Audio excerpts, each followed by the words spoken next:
Hi friends, இன்றைக்கி நம்ம செய்ய போகிற ரெசிபி பஞ்சாமிர்தம். இந்த ரெசிபி செய்கிறது ரொம்ப ஈஸி. இதுக்கு நான் ஒரு சீப் அளவுக்கு பழம், ஒரு 10 பழம் எடுத்திருக்கேன். இந்த பழம் மலைவாழை பழத்தில் தான் பஞ்சாமிர்தம் செய்வாங்க. நான் பூம்பழம் எடுத்திருக்கேன். இதுக்கு தேவையான பொருள் நாட்டு சர்க்கரை, சின்ன கல்கண்டு, உலர் திராட்சை, 1 ஸ்பூன் ஏலக்காய் தூள், பேரிச்சம்பழம். இங்கே பனங்கல்கண்டு வேணாலும் சேர்த்துக்கலாம். இப்போது இந்த பழத்தெல்லாம் உளித்து ஒரு பாத்திரத்தில் போட்டுக்கலாம். போட்டுட்டு இது கையால் பிசைஞ்சால் ஒரு நாளில் சாப்பிட்றணும், அடுத்த நாள் வச்சுருந்தா கெட்டுடும். ஆனால் நான் கையில் இது பிசையலை, மற்ற வச்சு அதில் மசிச்சு விட்டு தான் செய்ய போகிறேன். இப்போ இந்த பழத்தெல்லாம் உளித்து போட்டாச்சு.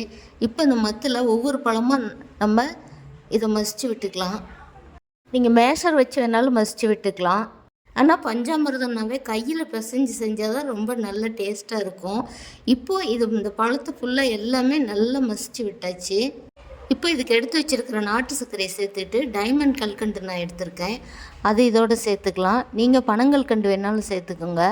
உலர் திராட்சை இதோடு சேர்த்துட்டு, ஒரு 2-3 ஏலக்காய் பொடி பண்ணி வச்சுருக்கேன், அதையும் இதோடு சேர்த்துட்டு, 1 கப் அளவுக்கு பேரிச்சம்பழம் எடுத்து வச்சுருக்கோம், அதையும் இதோடு சேர்த்துக்கலாம். சேர்த்துட்டு இதுக்கு 2 ஸ்பூன் தேன் நான் சேர்த்துறேன்.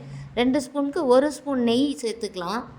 சேர்த்துட்டு இதை இப்போ நான் ஸ்பூனால் நல்லா கலந்து விடுறேன். நம்ம பழத்தை கையில் பிசையாமல் செய்யும் பொழுது நம்ம 2 நாள் வரைக்கும் வச்சுருந்து சாப்பிட்லாம். ஃப்ரிட்ஜில் கூட வச்சுருந்து சாப்பிட்லாம், கெடாமல் இருக்கும்.